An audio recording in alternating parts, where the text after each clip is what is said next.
Hi everyone, I hope you're doing well today. I have 7 French country cottage projects for you today. I hope you enjoy them. So project number 1 is a really easy one, but I think it has a great impact. We will be using the Yuletide transfer set. This is the kind of woodsy looking one. And what these are is these are some coasters that I thrifted, and I am sanding off the lettering that's already on there. It's already kind of chippy and coming off.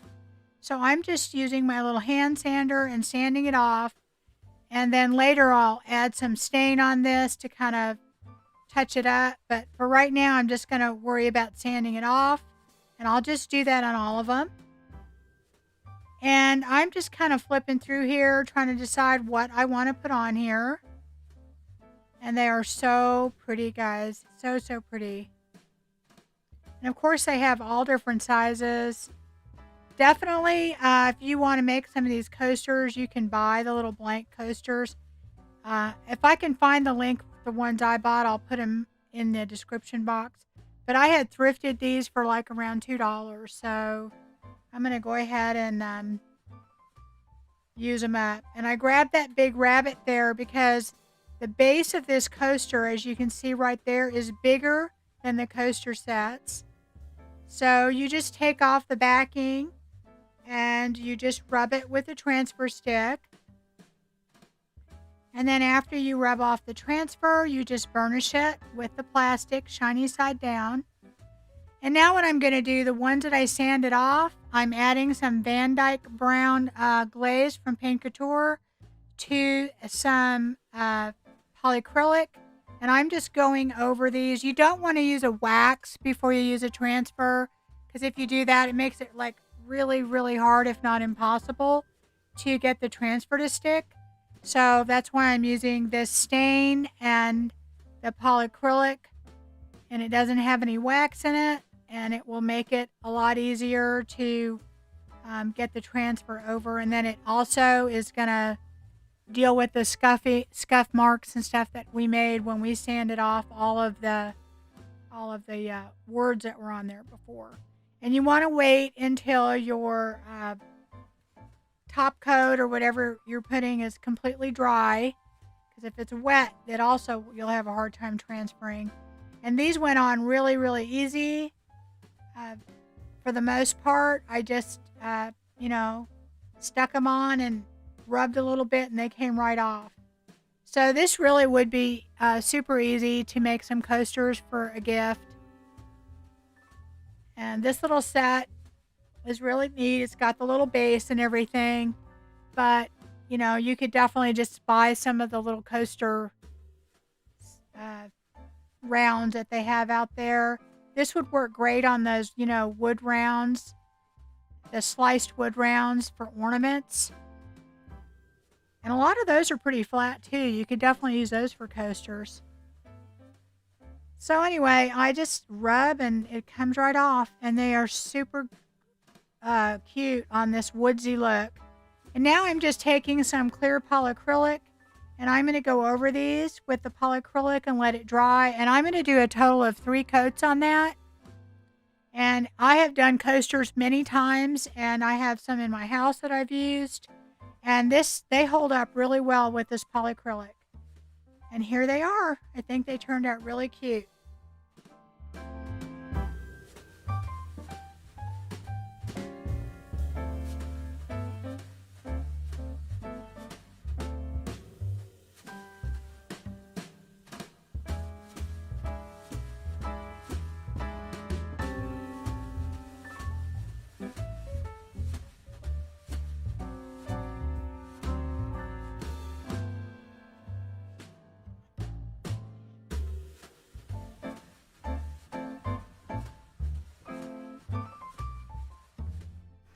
Okay, projects number 3 through 5, they're all done with the different tapers molds from 2024, and I do have a handful of those still in stock if you want some.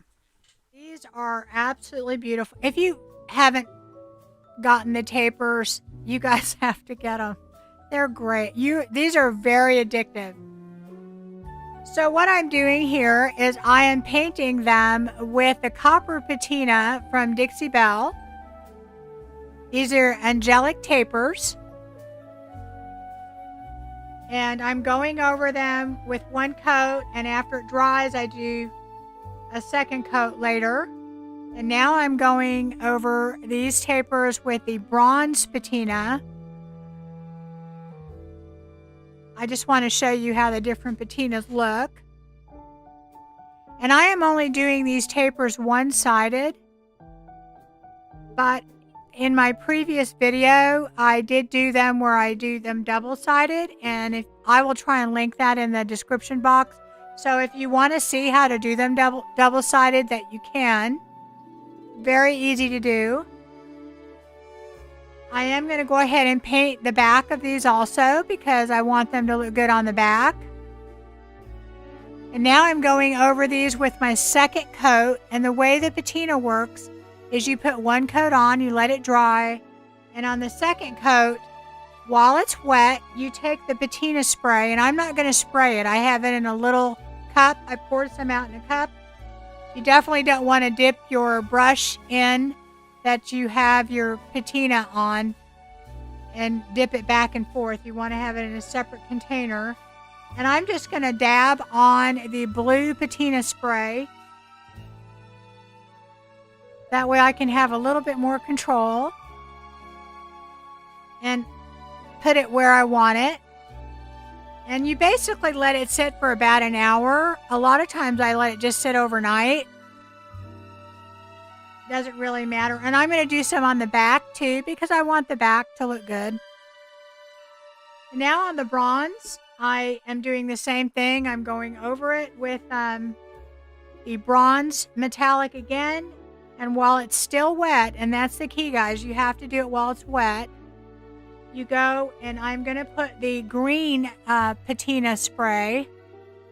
And I do come back in and add a couple little dabs of the blue. On the bronze, I like to mix it up a little bit. And I go in there and I just kind of dab, trying to get it into the little crevices. And now we're going to do something a little different. We're going to use the ironed patina. And this is all from Dixie Belle, guys. So they work really, really well. And the patina sprays are from Dixie Belle. So I'm going to go over all of these with the ironed patina. And it works pretty much the same way. You do one coat, you let it dry, and then you put another coat, and while it's wet, you put the patina on. So on this one, I'm going to put the blue and the green.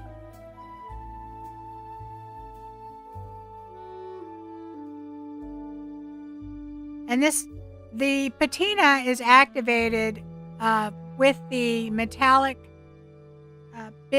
particles in the paint.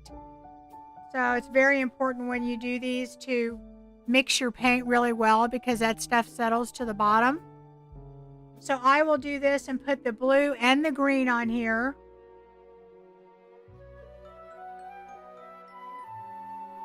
And now I'm taking the yellow patina spray, and I highly recommend this when you're using the iron patina. It gives it a very, very old, rusty look to it. I know it looks a little shocking, but it doesn't dry like that bright. None of these do. So I'm going to put them in different spots all over. And it kind of blends with the other colors. That's why I usually mix them and put different ones. And it's okay if they blend together. In fact, it looks good. It looks natural.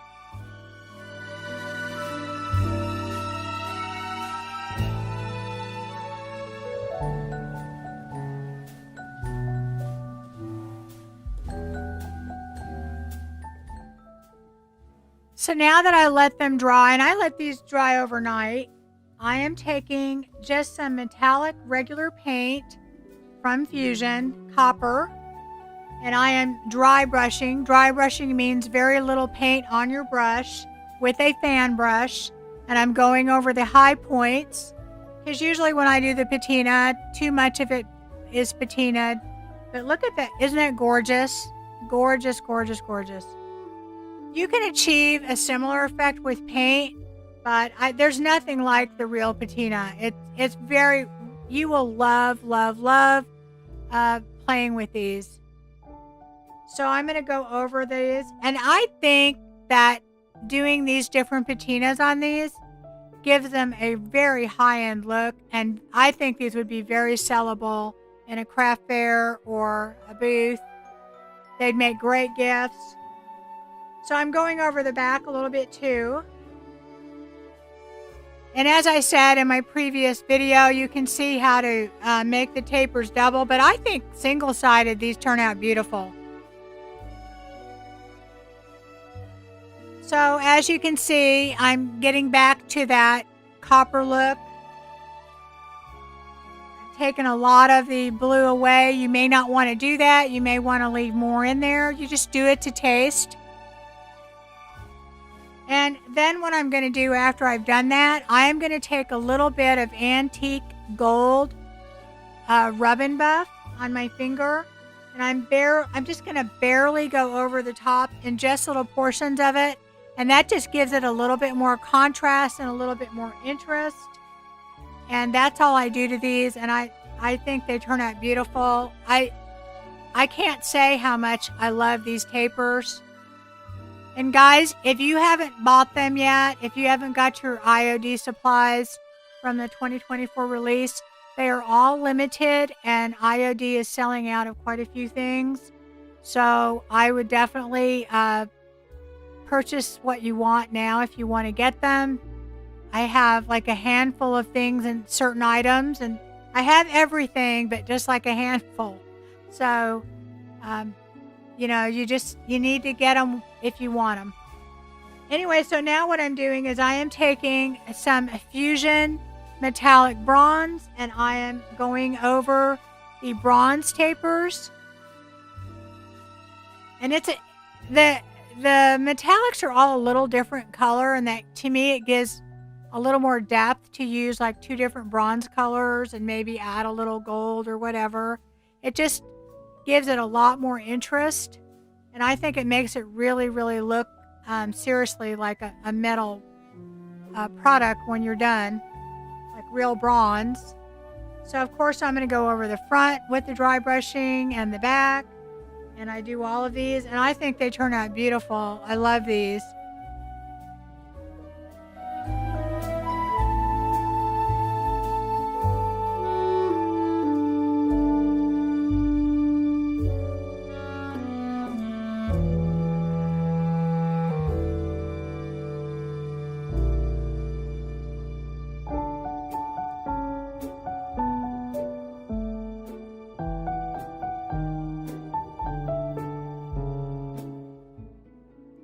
So here's our iron ones, and they look nice and rusty, and I think they definitely look like real iron.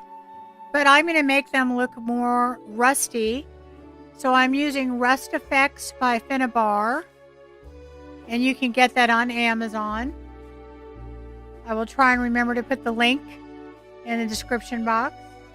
So they have 3 colors that come with this little set, and it is basically a orange, a yellow, and a brown, kind of a textured paint. You could definitely do this on your own with just paint that you mix with some salt wash or baking soda. But I've had these little jars, and if you've watched my channel, I use them all the time. So they have served me well. And all I'm going to do is I add the 3 different colors and I blend them. And I go in and I'll put the orange in, and then I'll put the brown over it. Then I'll put the yellow over it. Those are all the things you would see in Rust. And I want to make these look a little bit more rusty, crusty. I know that this look is not everybody's jam, but I have a tree upstairs in my house that has all kinds of rusty, crusty ornament things in it. And I thought these would look really pretty in that tree. and I thought I would include them, and just in case other people out there like them, you know. So, and even if you don't want to do the tapers in these, there's just a lot of other things that you could, rust up to put in your Christmas tree, because I think that kind of primitive, old, rusty look is used a lot in different Christmas decorations. So, anyway, I go ahead and blend all these together, and that is all I do with these. So now what I'm doing is I have some larger jump rings, and I am taking some super glue that comes with a spray to make it instant, and I just put a blob of super glue on there, and then I attach the ring and I spray it so it attaches, and that is how I put my ribbon through. And I do that on all of the tapers, and that is really my favorite way of doing it on the single tapers or the single ornaments. Again, in my previous video, when I back the ornaments and I double them, I do use a little screw-in eyelet. Anyway, that's it. I hope you like them. I think they turned out beautiful.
Okay, project number 5 is going to be using the Oh Christmas tree, the Bose mold, the Santa sleigh mold.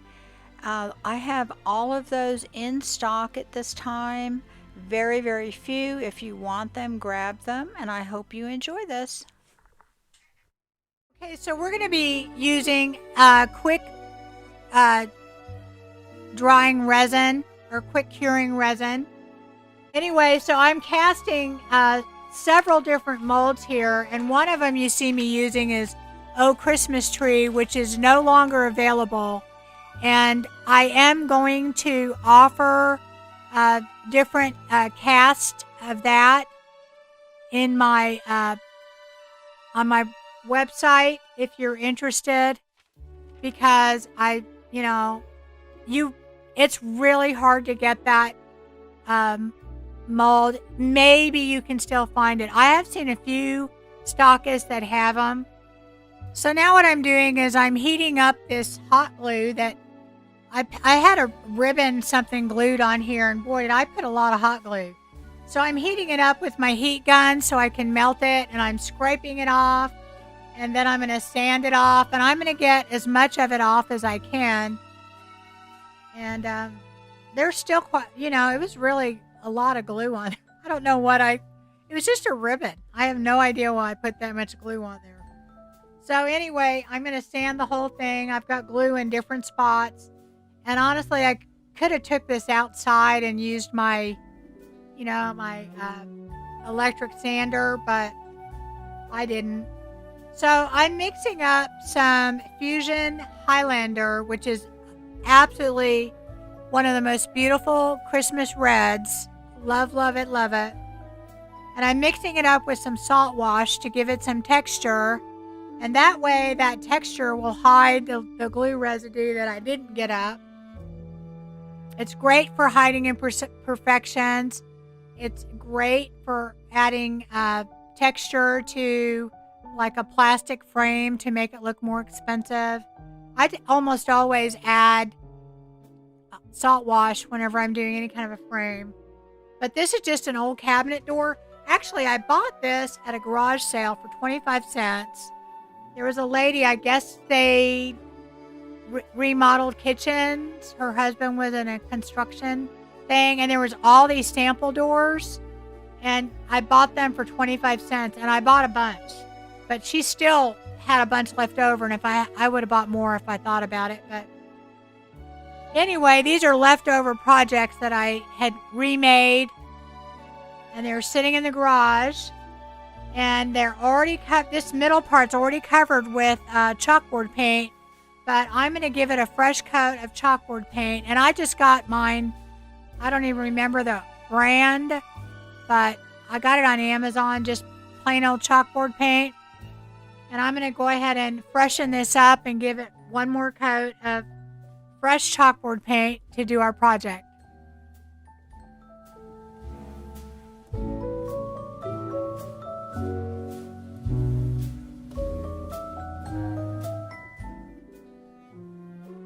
Okay, so now I'm just taking all the little pieces that I cast and deciding where I want to put them. And I'm taking all of the little pieces after I decide to do that. I'm covering them with a Fusion's raw silk. And I probably didn't need to do this step, but I'm going to be covering this with another color after. And I wanted to make sure that I didn't have to go over it twice. And now what I'm doing is I'm covering the Christmas tree and the two other little pieces of greenery with Bayberry by Fusion. What a beautiful color. Oh my gosh. One of my favorites. So I'm going to go over this with Bayberry. And then the two little greenery pieces.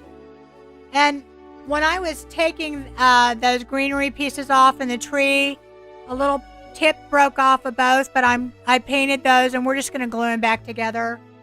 So now I'm going over the other portions of the sleigh mold, and I'm using Fusion's Pearl Metallic. It's just basically a white that has a pearly metallic look to it. It's beautiful. And all of these metallics, once they dry, they really are vibrant. You really can't tell how beautiful they are until after they dry. So I'm going to go over the whole thing. And after it's dry, I'm going to take my Van Dyke Brown by Paint Couture. Love this stuff.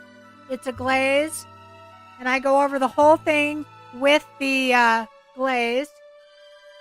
And then I'm just going to take a baby wipe and wipe back a good portion of it. And really make sure I get it in all those little details and all the cracks and crevices. And wipe off quite a bit of it.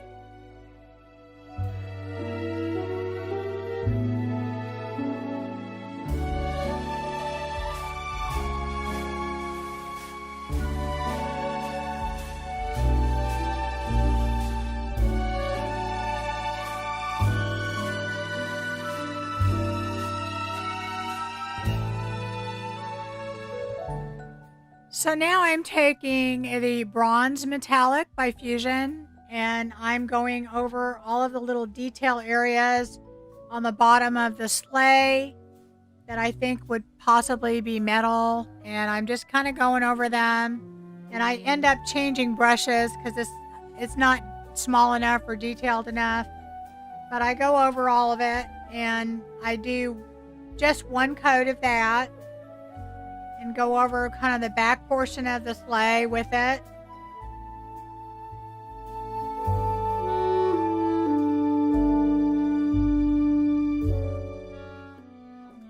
So now I'm going to go over just a portion of the deer, just the reins on there. And I don't show me doing it, but I also go over the antlers. I kind of do it as an afterthought. Because it's really weird. I was looking at it when it was all done, and I went, wait, those I need to do those. But anyway, I do end up going over those also. But I also go over all of the little presents, the bows on them. And pretty much, it's really not hard. You just get a brush, and since they're raised, you just do the tops of them. I'm not really trying to do them perfectly. I just basically do the tops, and it's super easy to do. And after I do all that, I go over everything with my Van Dyke brown glaze, so they're all going to look similar to what I did on the sleigh. And I know it looks like a hot mess, and my hands look like a hot mess. My hands always look like a hot mess. But in any case, I go over all of these and wipe back a good portion of it. And I make sure I get all the bronze on there. One thing that I do like to do on these is let the metallic dry, to really get the look that I want, and then kind of see what I need to add to it after, because it does really dry just really beautiful. You can't really tell until then. So now what I'm doing is I'm taking that same bronze metallic, and I am going over the part of the bow mold. This bow mold, when I first saw it, I went, who's going to use that? I use this a lot. I absolutely love it. You would be surprised how many things that you need something like that finishing piece, and it always seems to be the right piece. I don't know. Anyway, now I'm going to go over my Christmas tree with the Van Dyke brown, my Paint Couture, the glaze, and I'm going to put it on and wipe it off. And I know it looks really dark, but I'm going to be wiping most of it back. And by putting that dark glaze in there, it really is going to make all of the detail in this mold pop. I love this mold, guys. Love it. So if you can find it, I would buy it. I might have one. I think I accidentally bought two. If I do, I'll put it in my on my website. But if not, I will sell you some castings. I don't know when I'll get it on my website, but I will try. So now what I'm doing is I am going over this entire tree with my fan brush and the greenery. And I'm using Conservatory by Fusion. It's quite a bit lighter green. I don't want it to look like snow, but I want to really bring out all of the beautiful detail in the mold. Now I'm taking some antique gold rub and buff, and I am going over all of the same portions that I had put the bronze metallic on. And I'm not doing it like perfectly. I'm just going over the high portions of it so you can still see that antique bronze. I love adding those two things together. And here you see me do it on the bow mold too. I'm just hitting the high portion so you can still see the bronze underneath. And I also will do that on the Christmas presents. And then I'm taking that same, I already did it once. I took the bronze and did these little berries that are on the tree and the pine cones. And then I'm also going to take some of the gold and go over certain portions of it. I'm not going to do all of them, but I want a little bit of that glimmer on there. So now what I'm doing is I'm taking some Tite Bond Quick and Thick, and I'm just gluing all of my pieces on there. And honestly, this is not really something that I would try doing with air dry clay, because I have portions of it that are not really supported by anything, that are kind of sticking off the ends and sticking in the middle. And if you want to do it similar to this, I don't think that would hold up, but you could definitely try it with that. But I do think that the resin would work better. And I use Fabricast. You can get it on Amazon. It works a lot like the Amazing Casting, but it's a lot cheaper. Although it does cure a lot quicker, so you have to get used to that. So I'm going to just kind of play with it a little bit, figure out where I want everything, and put all the pieces down.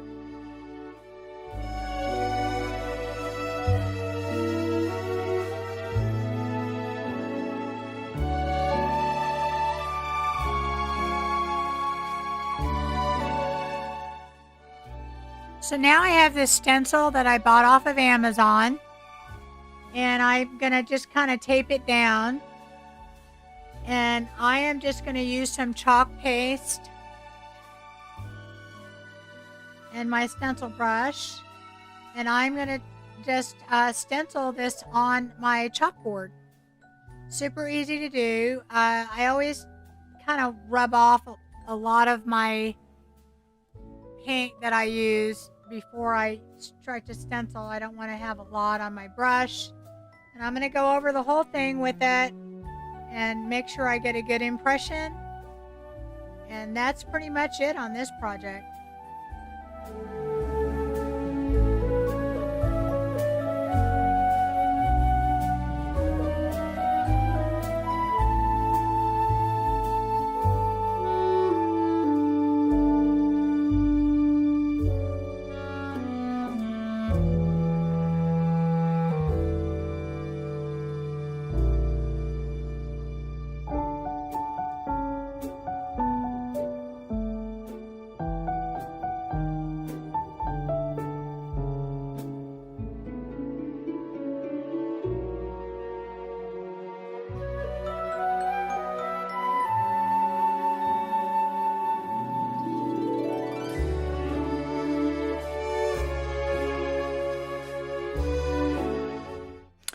Okay, project number 6 is going to be done with the Gloria inlay from 2024, and I have a handful of those still too.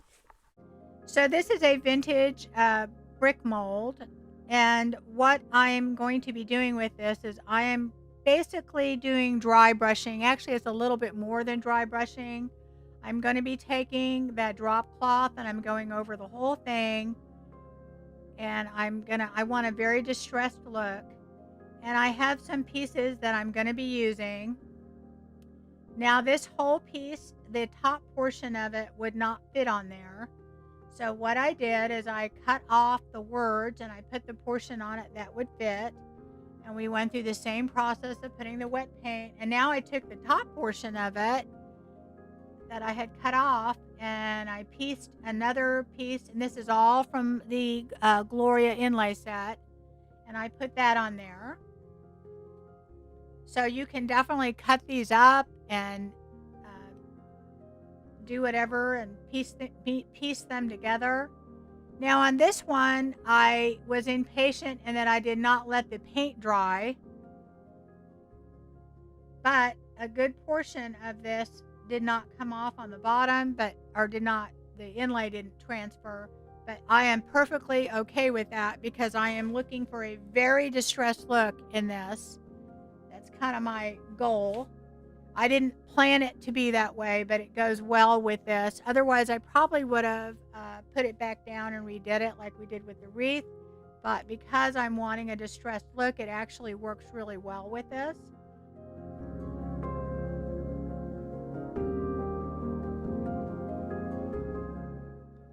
So now I'm just taking my finger sander and I'm distressing it even more. I love this look. And all I do after that is I seal it like I did the others, and I add some florals to it, and I absolutely love how this turned out. I think it's gorgeous. Wonderfully distressed.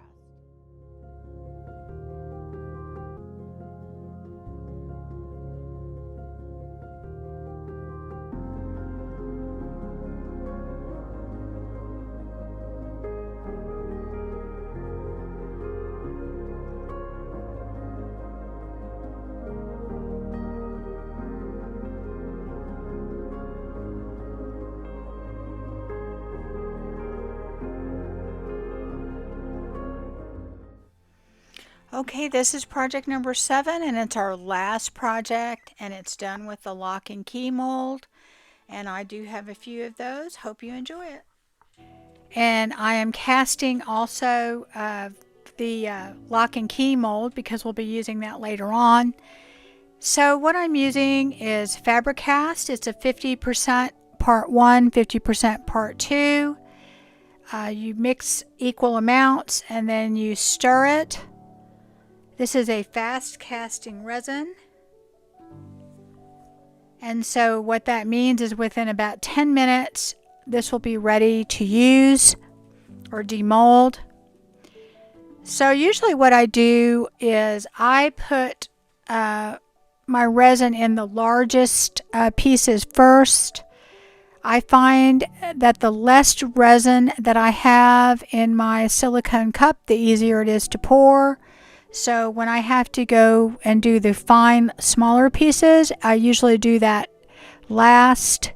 I will tell you that the fabric cast resin, it cures very, very fast. So you have to be prepared for that and not make too much up at one time.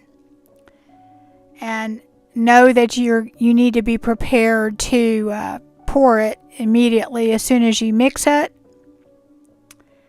So anyway, I'm going to go ahead and wait for these to cure, and you'll know it's cured. They turn completely white. And as you can see, I'm pulling the lock and key first because I over poured that. And the resin stays pliable for just a little bit when you pull it out. And again, I am using my old fenced pieces here. You're going to see me use these a lot because I love the patina. I love how this looks. So again, I'm doing the tight bond thing. This time I put a couple dollops of glue on there, and that's because I want a temporary hold because I'm actually going to use this pretty quick after I put this together. I let it sit for about a good 45 minutes. But I'm not really waiting as long as I did on the other one, so I wanted to put a little bit of glue in there.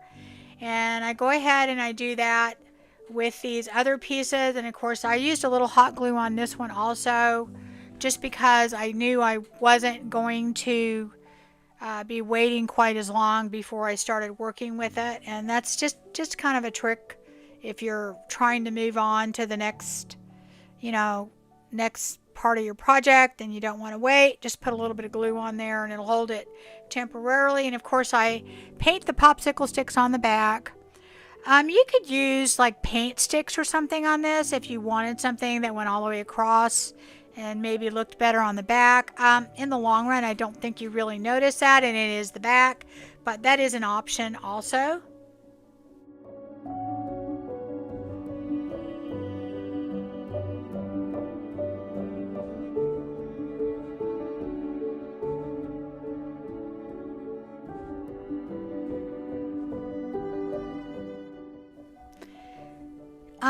on this one, I go ahead and I start off by painting the whole thing with the window pane milk paint. I mixed up a little bit more. Also, I had some questions on the milk paint. On any milk paint, not just Sweet Pickins, it only lasts for like a couple hours. I, a lot of times, will put it in a cup with the top on it. It'll last a little bit longer. As you can see, I just mixed up some more. So I try to mix small amounts when I'm using it, trying to gauge, how much I'm going to need. And if I have leftover, I'll just go paint something with it rather than waste it. But for the most part, I just mix up very small batches, to not waste any. But it only lasts for a few hours and then it kind of curdles up. I guess like maybe sour milk or something. But as far as the powdered form of it, I think it would last probably forever. Until you mix it with water, it's not really activated. So anyway, I go over the whole thing again, the front and the back and the sides, I really want a lighter background, but I don't want to lose all of that beautiful patina from the wood. So that's kind of what I'm going for. And I do take my heat gun and go over this with my heat gun before it's dry to induce any more crackle. That's one of the reasons you use milk paint, is the look. It will have its own little crackle while it's drying, but if you use a heat gun, what that does is that actually adds more crackle. You will not get nearly as much, if any, on a raw wood, because what happens is the paint absorbs into the wood, so you don't get quite as much. But anyway, it does give it just a different effect than using regular paint. So now what I'm doing is I have my lock and key mold out, and I am going to go over all of these pieces with Dixie Belle bronze, and it's a patina paint. And there's two parts to this. You put the paint down and then you put an activator. And I'm going to coat all of this with the bronze paint and let that dry completely. What you're supposed to do is you put one coat on, let it dry, and then you put another coat on, and while it's wet, you put the activator on there with it, and it creates a patina. I am going to be mixing both the bronze and the copper, and I do this a lot. I put the bronze down first, and then I put the copper on and leave it wet. And the reason I do that is that you can see some of the bronze peeking through, and I love that layered effect of the two of them. Of course, you can just use one. I love this patina paint. I love, there are different brands out there that you can get, and I've used them, and they all work very similar. I do think Dixie Belle is a good value for your money on these containers. I've used Modern Masters. It works really well. But in any case, I go over all of it and I let that dry completely, and then I will go over it with the copper. And you definitely don't have to have both. You could just have done the copper, really, and it probably would look very similar. So now I'm going over it with the copper, and as you can tell, I'm actually not covering 100%. I do cover most of it, but the reason I do that is I want some of that bronze peeking through, and I want to have the layered effect of both of them.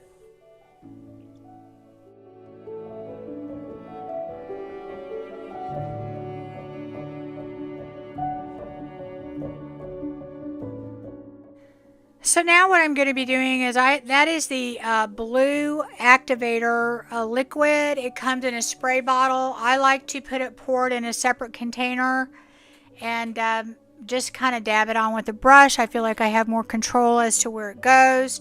The one thing you definitely do not want to do is you do not want to dip your brush that has the patina paint into your spray, and you definitely don't want to be taking that brush and dipping it into that activator that I have, and then taking that activator and putting it back in the bottle, because what will happen is you will activate the entire spray bottle, and it'll no longer work. So anyway, I put all of that on. I let it set for a few hours, and this is what you get. Isn't that beautiful? But get this, guys, I want you to watch this, because I am going to be heating this up with my heat gun, and as you watch this, it will have parts of the patina will turn a green, this gorgeous green color. Some of it will stay blue. Of course, there is a green activator spray you could add on with it, but this gives it a very natural, really wonderful patina. Just by taking your heat gun and going over it, you can already see some of it, and it will leave some of it blue. It's just a gorgeous, gorgeous, natural, beautiful patina.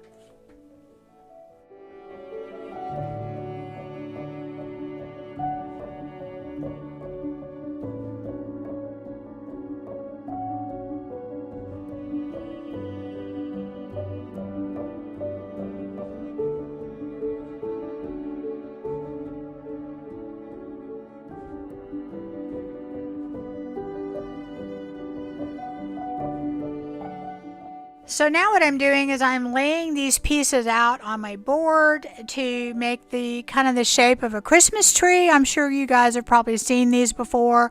I've never made one, and I always thought they were really wonderful. It's kind of a rustic, elegant look to me. It looks like, you've got these old metal vintage parts.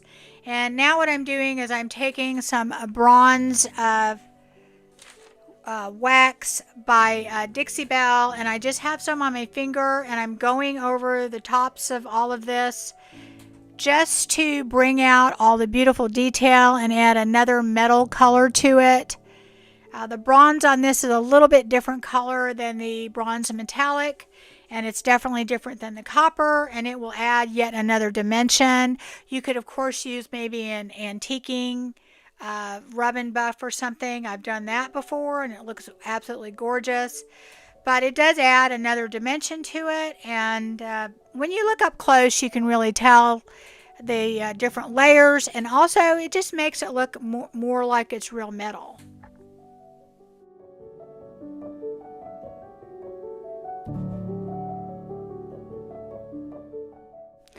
So now what I'm doing is I'm taking my Titebond Quick and Thick, and I am starting to place all these pieces down one by one. And a few of them I have to heat up with my heat gun to kind of get them to lay flat. What will happen on your castings is they sometimes will warp a little bit, and just heat them up with your heat gun and they will become pliable. And then a few times what I did is I put a couple dollops of hot glue so that they would temporarily bond, because they're warped and you want them to adhere as quick as possible, because when they dry and they cool off, they will bend back. So you could do that, or maybe use a quick super glue or something like that. But I find a little dollop of hot glue helps. And of course, again, like my boards are not straight, and I've got a seam in the middle, so it's not a perfect situation. But they adhere just fine. And I do put books on this and let it sit overnight. And of course, I'm taking any extra glue out of that and trying to get them in there pretty level. I think in the end I do. But this is a super, super easy project, and I think it turns out wonderful, and this would be a wonderful gift for somebody. This would be a great craft fair thing. Trust me, I have made these before. Not exactly like this one, but a similar type, and they sold really well. This type of thing sells. I don't know why. People like the old vintage look to these things. Anyway, that's it, guys. I hope you like it. I think it turned out beautiful. I love all the patina, and I love it. The metal against the wood. I think it's a beautiful look.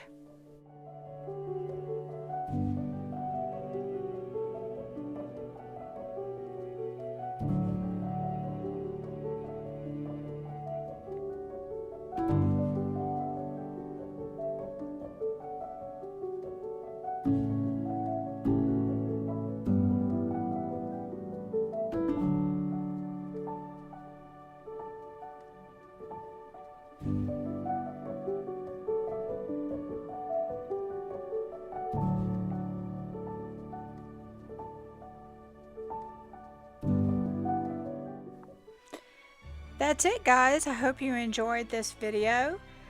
If you happen to need any IOD, Fusion, a paint couture, pen art, Sweet Pickins milk paint, JRB, or decoupage paper, you can get that on my website, rehatchdesigns.com. $50 free shipping, and under $50, $9 flat rate shipping. Anyway, guys, I am planning on getting out another video on Saturday, so be looking for that. You guys take care, and I'll see you again soon. Bye-bye.